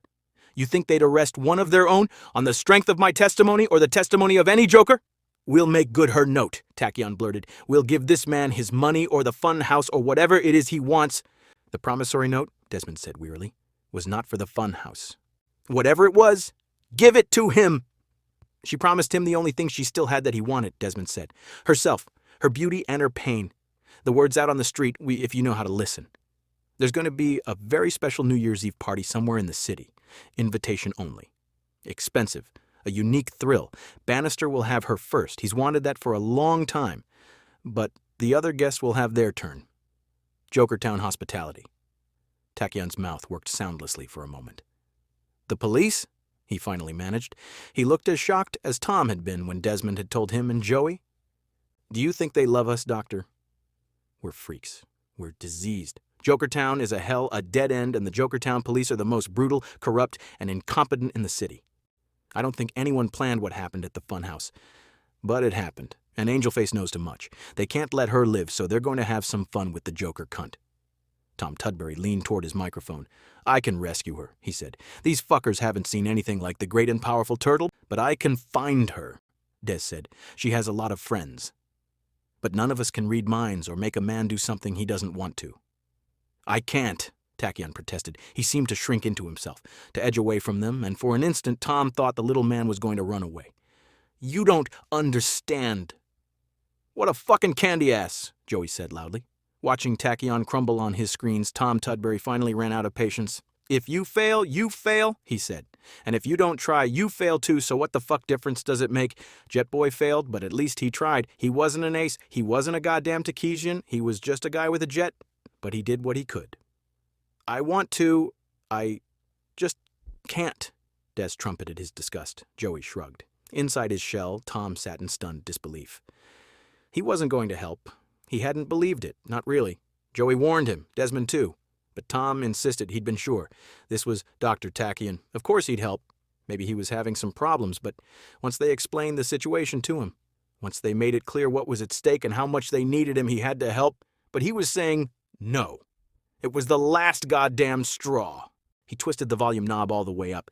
"You son of a bitch!" he boomed, and the sound hammered all over the plaza.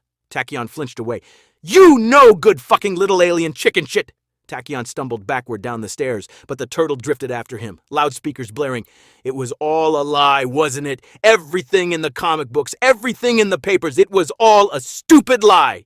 All my life they beat me up and they called me a fucking wimp and a coward, but you're the coward, you asshole, you shitty little whiner. You won't even try. You don't give a damn about anybody, about your friend Angel Face or about Kennedy or Jet Boy or anybody. You have all these fucking powers and you're nothing. You won't do anything. You're worse than Oswald or Braun or any of them.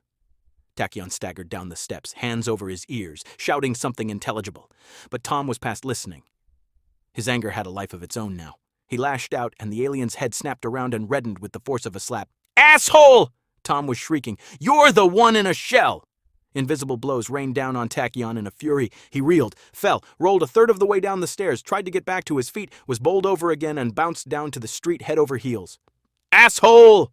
the turtle thundered. "Run, you shithead! Get out of here or I'll throw you in the damned river! Run, you little wimp, before the great and powerful turtle really gets upset! Run, damn it! You're the one in a shell! You're the one in a shell!" And he ran, dashing blindly from one streetlight to the next until he was lost in the shadows. Tom Tudbury watched him vanish on the shell's array of television screens. He felt sick and beaten. His head was throbbing. He needed a beer or an aspirin or both. When he heard the sirens coming, he scooped up Joey and Desmond and set them on top of his shell, killed the lights, and rose straight up into the night, high, high up, into darkness and cold silence. That night, Tach slept the sleep of the damned, thrashing about like a man in a fever dream, crying out, weeping, waking again and again from nightmares, only to drift back into them. He dreamt he was back on Tarkus, and his hated cousin Zab was boasting about a new sex toy, but when he brought her out it was Blythe, and he raped her right in front of him. Tach watched it all, powerless to intervene. Her body writhed beneath his, and blood flowed from her mouth and ears and vagina.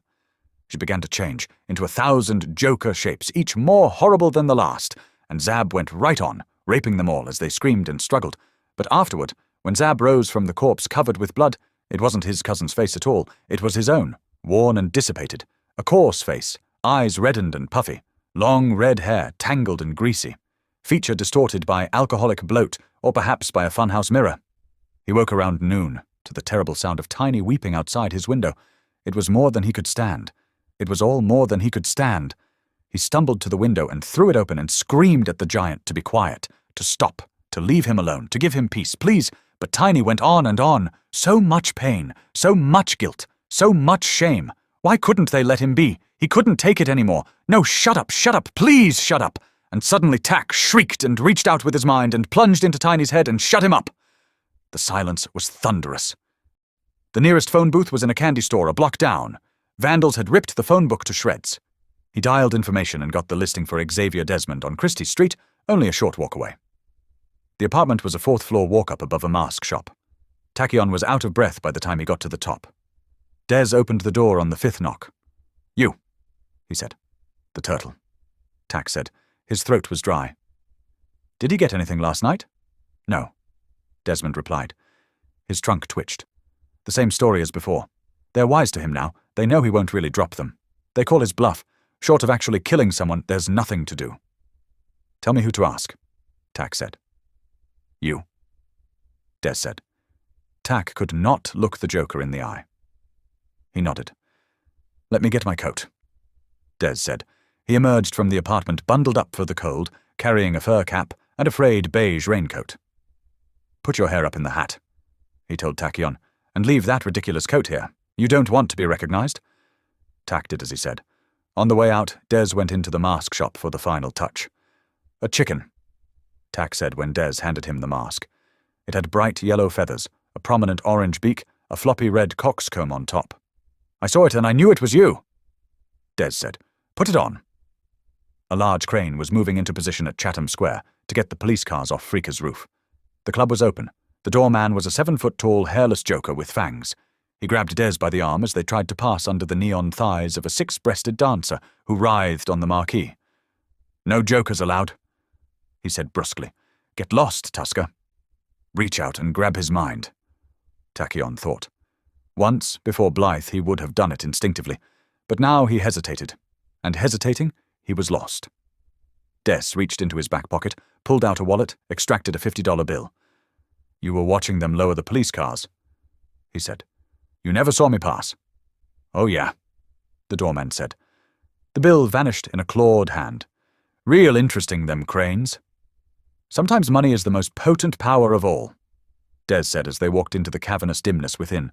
A sparse noontime crowd sat eating the free lunch and watching a stripper gyrate down a long runway behind a barbed wire barrier. She was covered with silky grey hair, except for her breasts, which had been shaved bare. Desmond scanned the booths along the far wall. He took Tach's elbow and led him to a dark corner, where a man in a peacoat was sitting with a stein of beer. "They letting jokers in her now?" the man asked gruffly as they approached. He was saturnine and pockmarked. Tach went into his mind. "Fuck, what's this now the Elephant Man's from the fun house? Who's the other one? Damned jokers anyhow, got a lot of nerve. Where's Bannister keeping Angel Face?" Des asked. "Angel Face is the slit at the fun house, right? Don't know no Bannister. Is this a game? Fuck off, Joker, I ain't playing." In his thoughts, images came tumbling. Tach saw mirrors shattering, silver knives flying through the air, felt Mal's shove, and saw him reach back for a gun, watched him shudder and spin as the bullets hit, heard Bannister's soft voice as he told them to kill Ruth, saw the warehouse over on the Hudson where they were keeping her, the livid bruises on her arm when they'd grabbed her, tasted the man's fear, fear of jokers, fear of discovery, fear of Bannister, the fear of them. Tach reached out and squeezed Desmond's arm. Des turned to go. "Hey, hold it right there," the man with the pockmarked face said. He flashed a badge as he unfolded from the booth. "Undercover narcotics," he said. "And you been using Mr. asking asshole junkie questions like that." Des stood still as the man frisked him down. "Well, look at this," he said, producing a bag of white powder from one of Desmond's pockets. "Wonder what this is. You're under arrest, freak face." "That's not mine," Desmond said calmly. "The hell it ain't," the man said, and in his mind the thoughts ran one after another, little accident resisting arrest. "What could I do, huh? Jokers'll scream, but who listens to a fucking joker, only what am I going to do with the other one?" And he glances at Tachyon. "Geez, look at the chickenman shaking. Maybe the fucker is using, that'd be great." Trembling, Tach realized the moment of truth was at hand. He was not sure he could do it. It was different than with Tiny. That had been blind instinct. But he was awake now, and he knew what he was doing. It had been so easy once, as easy as using his hands. But now those hands trembled, and there was blood on them, and on his mind as well. He thought of Blythe and the way her mind had shattered under his touch, like the mirrors in the fun house, and for a terrible long second nothing happened, until the fear was rank in his throat, and the familiar taste of failure filled his mouth. Then the pockmarked man smiled an idiot's smile, sat back down in his booth, laid his head on the table, and went to sleep as sweetly as a child. Des took it in stride. "You're doing?" Tachyon nodded. "You're shaking," Des asked. "Are you all right, Doctor?" "I think so," Tachyon said. The policeman had begun to snore loudly. "I think maybe I am all right, Des, for the first time in years." He looked at the Joker's face, looked past the deformity to the man beneath. "I know where she is," he said. They started towards the exit. In the cage, a full-breasted, bearded hermaphrodite had started into a bump and grind. "We have to move quickly. In an hour I can get together 20 men. "No," Tachyon said. "The place they're holding her isn't in Jokertown." Des stopped with his hand on the door. "I see," he said. "And outside of Jokertown, jokers and masked men are rather conspicuous, aren't they?" "Exactly," Tach said. He did not voice his other fear, of the retribution that would surely be enacted should jokers dare to confront police, even police as corrupt as Bannister and his cohorts. He would take the risk himself. He had nothing left to lose, but he could not permit them to take it. "Can you reach the turtle?" he asked. "I can take you to him," Des replied. "When?" "Now," Tach said. In an hour or two, the sleeping policeman would awaken and go straight to Bannister. And say what? That Des and a man in a chicken mask had been asking questions, that he'd been about to arrest them, but suddenly he'd gotten very sleepy. Would he dare admit to that? If so, what would Bannister make of it? Enough to move Angel-Face? Enough to kill her? They could not chance it. When they emerged from the dimness for Freakers, the crane had just lowered the second police car to the sidewalk. A cold wind was blowing, but behind his chicken feathers, Dr. Tachyon had begun to sweat. Tom Tudbury woke to the dim muffled sound of someone pounding on his shell. He pushed aside the frayed blanket and bashed his head, sitting up. "Ow, God damn it!" he cursed, fumbling in the darkness until he found his map light. The pounding continued, a hollow boom, boom, boom against the armor echoing. Tom felt a stab of panic. The police, he thought. They've found me. They've come to drag me out and haul me up on charges. His head hurt. It was cold and stuffy in here. He turned on the space heater, the fans, the cameras. His screens came to life. Outside was a bright, cold December day, the sunlight painting every grimy brick with clarity. Joey had taken the train back to Bayonne, but Tom had remained. They were running out of time. He had no other choice. Des found him a safe place, an interior courtyard in the depths of Jokertown, surrounded by decaying 5-story tenements, its cobblestones redolent with the smell of sewage, wholly hidden from the street. When he'd landed just before dawn, lights had blinked on in a few windows, and faces had come to peer cautiously around the shades. Wary, frightened, not quite human faces, briefly seen and gone as quickly when they decided that the thing outside was none of their concern. Yawning, Tom pulled himself into his seat and panned his cameras until he found the source of the commotion. Des was standing by an open cellar door, arms crossed, while Doctor Tachyon hammered on the shell with a length of broom handle. Astonished, Tom flipped open the microphones. "You!" Tachyon winced. "Please." He lowered the volume. "Sorry. You took me by surprise. I never expected to see you again. After last night, I didn't hurt you, did I? I didn't mean to. I understand," Tachyon said, "but we have no time for recriminations or apologies now." Des began to roll upward. "Damn that vertical hold." "We know where they have her," the Joker said as his image flipped. "That is, if Dr. Tachyon can indeed read minds as advertised." "Where?" Tom said. Des continued to flip. "A warehouse on the Hudson," Tachyon replied. "Near the foot of a pier. I can't tell you an address, but I saw it clearly in his thoughts. I'll recognize it." "Great," Tom enthused. He gave up on his efforts to adjust the vertical hold and whapped his screen. The picture steadied. "Then we've got them. Let's go." The look on Tachyon's face took him aback. "You are coming, aren't you?" Tachyon swallowed. "Yes," he said. He had a mask in his hand. He slipped it on. That as a relief, Tom thought. For a second there, he'd thought he'd have to go it alone. "Climb on," he said. With a deep sigh of resignation, the alien scrambled on top of the shell, his boots scrabbling at the armor. Tom gripped his armrest tightly and pushed up. The shell rose easily as a soap bubble. He felt elated. This was what he was meant to do, Tom thought. Jetboy must have felt like this. Joey had installed a monster horn in the shell. Tom let it rip as they floated clear of the rooftops, startling a coop of pigeons, a few winos, and Tachyon with the distinctive blare of "Here I come to save the day." "It might be wise to be a bit more subtle about this," Tachyon said diplomatically. Tom laughed. "I don't believe it. I got a man from outer space who mostly dresses like Pinky Lee riding on my back, and he's telling me I ought to be subtle." He laughed again as the streets of Jokertown spread out all around them. They made their final approach through a maze of waterfront alleys. The last was a dead end, terminating in a brick wall scrawled over with the names of gangs and young lovers. The turtle rose above it, and they emerged in the loading area behind the warehouse. A man in a short leather jacket sat on the edge of the loading dock.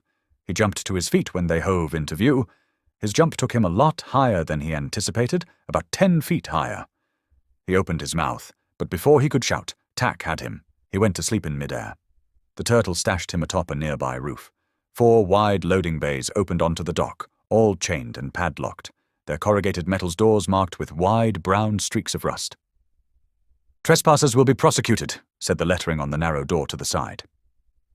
Tach hopped down, landing easily on the balls of his feet, his nerves tingling. "I'll go through," he told the turtle. "Give me a minute, and then follow." "A minute," the speakers said. "You got it?" Tach pulled off his boots, opened the door just a crack, and slid into the warehouse on purple-stockinged feet, summoning up all the stealth and fluid grace they'd once taught him on Tarkus. Inside, bales of shredded paper, bound tightly in thin wire, were stacked 20 and 30 feet high. Tachyon crept down a crooked aisle toward the sound of voices. A huge yellow forklift blocked his path. He dropped flat and squirmed underneath it to peer around one massive tire. He counted 5 altogether. 2 of them were playing cards, sitting in folding chairs and using a stack of coverless paperbacks for a table. A grossly fat man was adjusting a gigantic paper-shredding machine against the far wall. The last 2 stood over a long table, bags of white powder piled in neat rows in front of them. The tall man in the flannel shirt was weighing something on a small set of scales. Next to him, supervising, was a slender, balding man in an expensive raincoat. He had a cigarette in his hand, and his voice was smooth and soft. Tachyon couldn't quite make out what he was saying. There was no sign of Angelface. He dipped into the sewer that was Bannister's mind and saw her, between the shredder and the baling machine. He couldn't see it from under the forklift. The machinery blocked the line of sight. But she was there. A filthy mattress had been tossed on the concrete floor, and she lay atop it, her ankles swollen and raw where the handcuffs chafed against her skin. 58 hippopotami, 59 hippopotami, 60 hippopotami, Tom counted. The loading bays were big enough. He squeezed, and the padlock disintegrated into shards of rust and twisted metal. The chains came clanking down, and the door rattled upward, rusty tracks screeching protest. Tom turned on all his lights as the shell slid forward. Inside, towering stacks of paper blocked his way. There wasn't room to go between them. He shoved them hard, but even as they started to collapse, it occurred to him that he could go above them. He pushed up toward the ceiling. "What the fuck?" one of the card players said, when they heard the loading grate screech open. A heartbeat later, they were all moving. Both card players scrambled to their feet. One of them produced a gun. The man in the flannel shirt looked up from his scales. The fat man turned away from the shredder, shouting something, but it was impossible to make out what he was saying. Against the far wall, bales of paper came crashing down, knocking into neighboring stacks and sending them down too, in a chain reaction that spread across the warehouse. Without an instant's hesitation, Bannister went for Angelface. Tach took his mind and stopped him in mid-stride, with his revolver half drawn. And then a dozen bales of shredded paper slammed down against the rear of the forklift. The vehicle shifted, just a little, crushing Tachyon's left hand under a huge black tire. He cried out in shock and pain, and lost Bannister. Down below, 2 little men were shooting at him. The first shot startled him so badly that Tom lost his concentration for a split second, and the shell dropped 4 feet before he got it back. Then the bullets were pinging harmlessly of his armor and ricocheting around the warehouse. Tom smiled. "I am the great and powerful turtle," he announced at full volume as stacks of paper crashed down all around. "You assholes are shit up a creek! Surrender now!" The nearest asshole didn't surrender. He fired again, and one of Tom's screens went black. "Oh, fuck!" Tom said, forgetting to kill his mic. He grabbed the guy's arm and pulled the gun away, and from the way the jerk screamed, he'd probably dislocated his shoulder too, goddammit. He'd have to watch that. The other guy started running, jumping over a collapsed pile of papers. Tom caught him in mid-jump, took him straight up to the ceiling, and hung him from a rafter. His eyes flicked from screen to screen, but one screen was dark now, and the damned vertical hold had gone again on the one next to it, so he couldn't make out a fucking thing to that side. He didn't have time to fix it. Some guy in a flannel shirt was loading bags into a suitcase he saw on the big screen, and from the corner of his eye he spied a fat guy climbing into a forklift. His hand crushed beneath the tire. Tachyon writhed in excruciating pain and tried not to scream. Bannister had to stop Bannister before he got to Angelface. He ground his teeth together and tried to will away the pain, to gather it into a ball and push it from him the way he'd been taught. But it was hard. He'd lost the discipline. He could feel the shattered bones in his hand. His eyes were blurry with tears, and then he heard the forklift's motor turn over. And suddenly it was surging forward, rolling right up his arm, coming straight at his head, the tread of the massive tire, a black wall of death rushing toward him, and passing an inch over the top of his skull as it took to the air. The forklift flew nicely across the warehouse and embedded itself in the far wall, with a little push from the great and powerful turtle. The fat man dove off in midair and landed on a pile of coverless paperbacks. It wasn't until then that Tom happened to notice Tachyon lying on the floor under the place the forklift had been. He was holding his hand funny, and his chicken mask was all smashed up and dirty, Tom saw. And as he staggered to his feet, he was shouting something. He went running across the floor, reeling, unsteady. Where the fuck was he going in such a hurry? Frowning, Tom smacked at the malfunctioning screen with the back of his hand, and the vertical roll stopped suddenly. For an instant, the image on the television was clear and sharp. A man in a raincoat stood over a woman on a mattress. She was real pretty, and there was a funny smile on her face, sad, but almost accepting, as he pressed the revolver right up to her forehead. Tach came reeling around the shredding machine, his ankles all rubber, the world a red blur, his shattered bones jabbing against each other with every step, and found them there, Bannister touching her lightly with his pistol, her skin already darkening where the bullet would go in. And through his tears and his fears and a haze of pain, he reached out for Bannister's mind and seized it, just in time to feel him squeeze the trigger and wince as the gun kicked back in his mind. He heard the explosion from 2 sets of ears. "No!" he shrieked. He closed his eyes, sunk to his knees. He made Bannister fling the gun away. For what good it would do? None at all. Too late. Again he'd come too late. Failed again. Angelface, Blythe, his sister, everyone he loved, all of them gone. He doubled over on the floor, and his mind, filled with images of broken mirrors, of the wedding pattern danced in blood and pain, and that was the last thing he knew before darkness took him. He woke to the astringent smell of a hospital room and the feel of pillows under his head, the pillowcase crisp with starch. He opened his eyes. "Des," he said weakly. He tried to sit, but he was bound up somehow. The world was blurry and unfocused. "You're in traction, Doctor," Des said. "Your right arm was broken in 2 places, and your hand is worse than that." "I'm sorry," Tach said. He would have wept, but he had run out of tears. "I'm so sorry. We tried. I'm sorry, Tachy," she said in that soft, husky voice. And she was there, standing over him, dressed in a hospital gown, black hair framing a wry smile. She had combed it over to cover her forehead. Beneath her bangs was a hideous, purple-green bruise, and the skin around her eyes was red and raw. For a moment he thought he was dead, or mad, or dreaming. "It's all right, Tachy. I'm okay. I'm here." He stared up at her numbly. "You're dead," he said dully. "I was too late. I heard the shot. I had him by then, but it was too late. I felt the gun recoil in his hand." "Did you feel it jerk?" she asked him. "Jerk. A couple of inches, no more, just as he fired, just enough. I got some nasty powder burns, but the bullet went into the mattress a foot from my head." "The turtle," Tach said hoarsely. She nodded. He pushed aside the gun just as Bannister squeezed the trigger. "And you made the son of a bitch throw away the revolver before he could get off a second shot." "You got them," Des said. "A couple of men escaped in the confusion, but the turtle delivered 3 of them, including Bannister, plus a suitcase packed with 20 pounds of pure heroin, and it turns out that warehouse is owned by the Mafia." "The Mafia?" Tachyon said. "The mob," Des explained. "Criminals, Doctor Tachyon." "One of the men captured in the warehouse has already turned state's evidence," Angelface said. "He'll testify to everything, the bribes, the drug operation, the murders at the funhouse.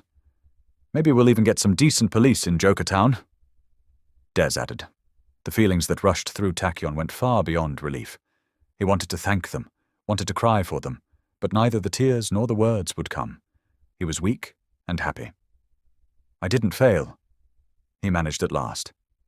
"No," Angelface said. She looked at Des.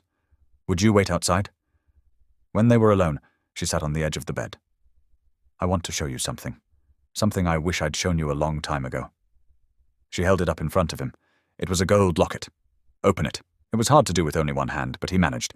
Inside was a small, round photograph of an elderly woman in bed. Her limbs were skeletal and withered, sticks draped in mottled flesh, and her face was horribly twisted. "What's wrong with her?" Tach asked, afraid of the answer.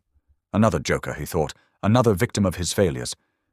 Angelface looked down at the twisted old woman, sighed, and closed the locket with a snap.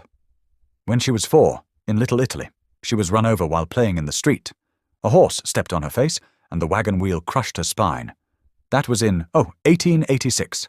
She was completely paralyzed, but she lived, if you could call it living. The little girl spent the next 60 years in a bed, being fed, washed, and read to, with no company except the Holy Sisters. Sometimes all she wanted was to die.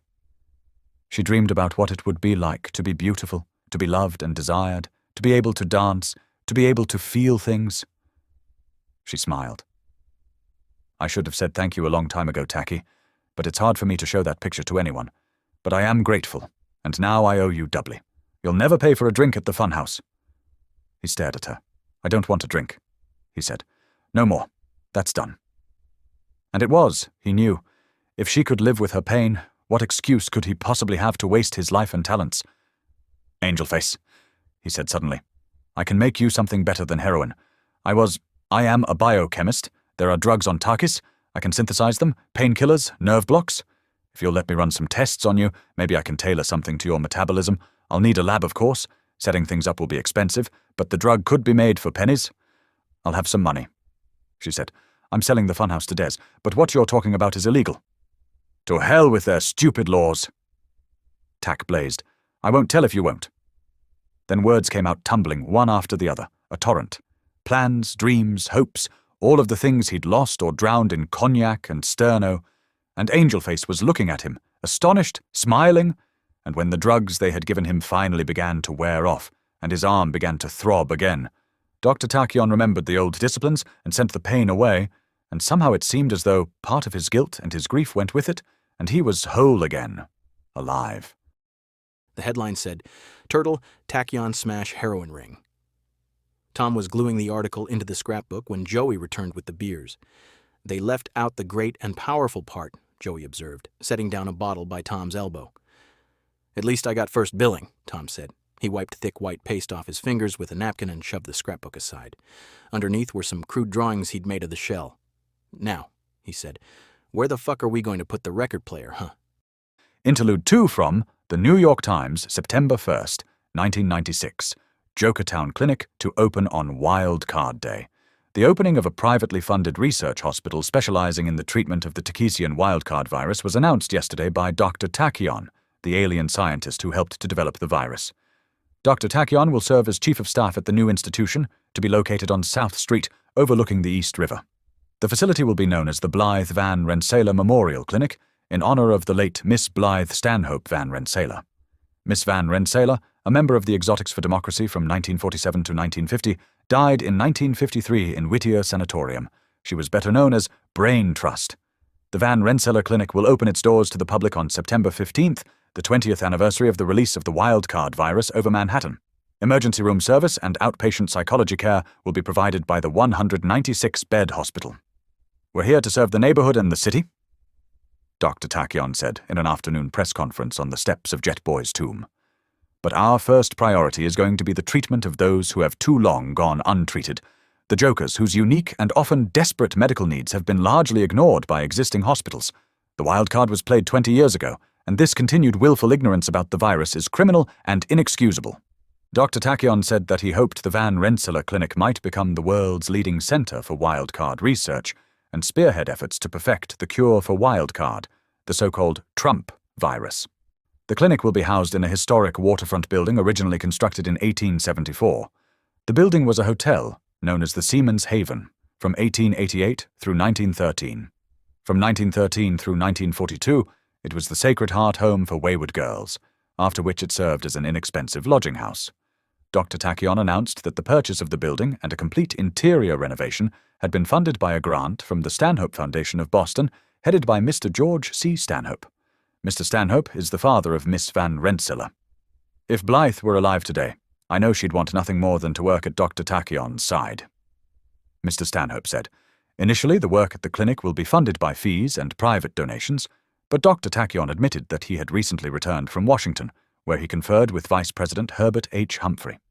Sources close to the Vice President indicate that the administration is considering partial funding of the Jokertown Clinic through the offices of the Senate Committee on Ace Resources and Endeavors, SCARE. A crowd of approximately 500, many of them obvious victims of the wildcard virus, greeted Dr. Tachyon's announcement with enthusiastic applause.